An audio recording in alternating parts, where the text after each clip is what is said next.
Well, welcome to the 700 Club. Fewer rights and fewer choices about how we live our lives. Freedom in America is shrinking. And according to one expert, the Constitution has been effectively terminated. The FBI is spying on Americans, and the IRS has 4,500 guns and 5 million rounds of ammunition at its disposal. Dale Hurd brings us the details in this eye-opening report. When the Iron Curtain fell in 1989, there was a wave of optimism and excitement that freedom had been unleashed, and there would be no going back to totalitarianism. But along the way, something went wrong. Global studies show that for most of the world, freedom has been in decline for many years. Add to that an economy consolidating under larger companies, with consumers seeing their purchasing choices restricted. There was once a sense that freedom was winning and expanding across the globe. Now the future is looking less free, with fewer rights and fewer choices about how we live our lives. Christian civil liberties attorney John Whitehead takes the radical view that the Constitution has been effectively terminated because so much of it is now regularly ignored. He says the many heavily armed government agencies and local police forces constitute a standing army on U.S. soil, ready to raid homes in violation of the Fourth Amendment, which protects our right to be secure in our persons and property. The IRS has 4,500 guns, 5 million rounds of ammunition. The Veterans Administration has 11 million rounds of ammo. The Department of Health and Human Services, believe it or not, has 4 million rounds of ammo. The Social Security Administration has 800,000 rounds of ammo for their special agents and armors and guns. Even NASA has a SWAT team. Since 1980, SWAT raids have risen from 3,000 a year to 80,000. Why do our police have to have grenade launchers and MRAPs, which are tanks on tires, in communities of 5,000 people? The Fourth Amendment's dead. And the First Amendment, which was intended to protect speech the majority doesn't like, no longer prevents people from being censored, canceled, deplatformed, or even debanked. A Qualtrics study found that most Americans under the age of 30 favor censorship if free speech hurts someone's feelings. Freedom of religion, freedom of association, all the First Amendment freedoms, they are overwhelmingly intolerant of these freedoms. They do not want to support free speech, freedom of religion, or anything like that if the exercise of those freedoms stands to hurt a vulnerable minority.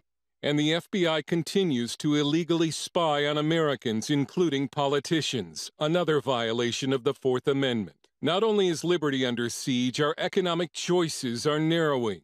The dark green color in these graphs shows the growing dominance of large corporations over small businesses in many sectors of the economy.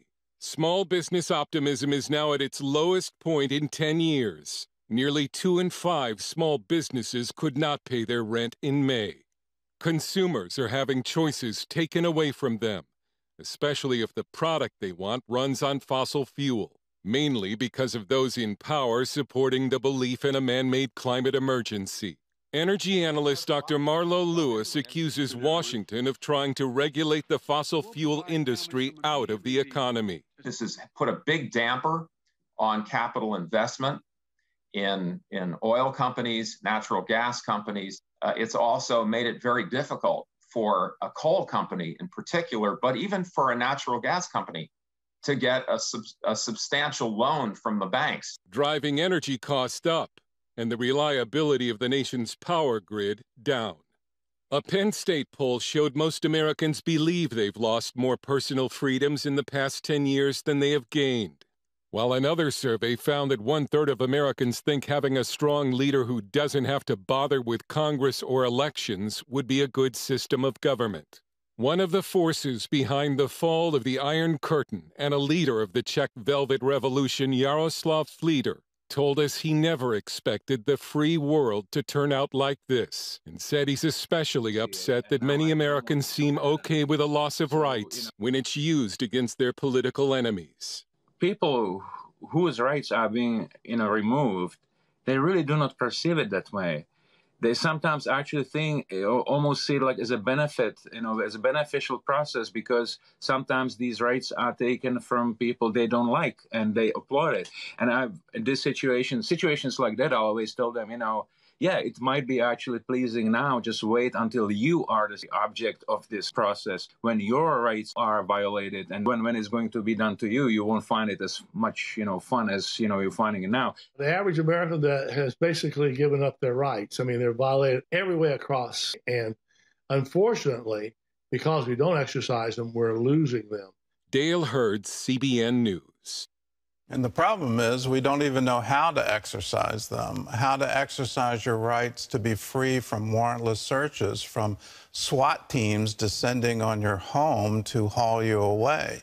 And unless you think I'm being inflammatory, that is actually happening. And you just saw the report where the FBI is spying on Americans.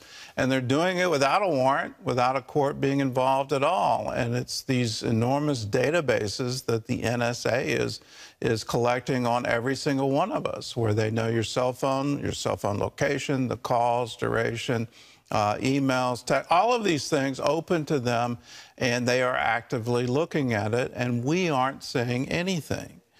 Now, let me give you a very specific case. Mark Houck, he was an abortion protester. There was some altercation on the sidewalk. A criminal complaint was filed in the state of Pennsylvania. That complaint was ultimately dismissed, and then the federal government took it up. He was represented by an attorney, and his attorney told the federal government, if you want to arrest my client, I will present him to you at the courthouse. You don't have to go to his home. He had 7 children. He had a wife, and then a couple dozen FBI agents in SWAT gear, riot gear, show up with automatic weapons to arrest him at dawn at his home. That's the kind of culture that we've become. And it's absolutely chilling to me to think that our Social Security has weapons. What are they going to use them for? Who are they going to shoot? What is this all about? How have we gotten to 80,000 SWAT team raids a single year? We've collectively lost our mind. We've become a surveillance state. We're well on our way to becoming a police state. We have to let our representatives in Congress know this is intolerable. You have to rein this in. This is not the America that we want to leave to our children and our grandchildren.